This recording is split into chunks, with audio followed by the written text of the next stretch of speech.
Et puis c'en est fini de la Conakry, capitale mondiale du livre. La mandature a pris fin pour faire place à Athènes, la capitale grecque, choisie cette année par l'UNESCO pour porter la caravane, Pape Chir. On rappelle, la mandature de Conakry, capitale de la Guinée équatoriale, s'est caractérisée par de nombreux acquis, notamment par la construction des médiathèques, des bibliothèques, des points, mais aussi par des dédicaces de livres, des forums, des conférences, des colloques et de nombreuses rencontres scientifiques.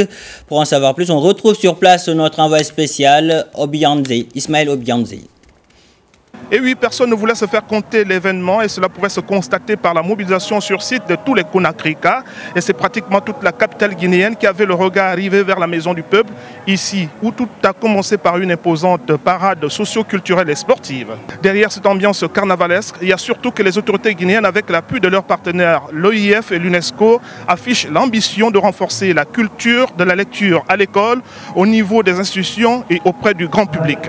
Les partenaires nous ont aidés à construire des points de lecture à Conakry. Beaucoup d'ONG, beaucoup d'associations, beaucoup de partenaires nous ont aidés à amener des millions de livres à Conakry. La Guinée pourra s'inscrire dans les 10 années à venir comme capitale africaine du livre. C'est ça la vision.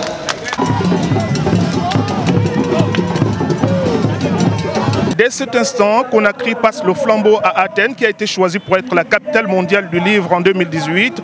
Et ce lundi s'ouvre les 72 heures du livre ici à Conakry, un événement porté sur le thème de l'agriculture.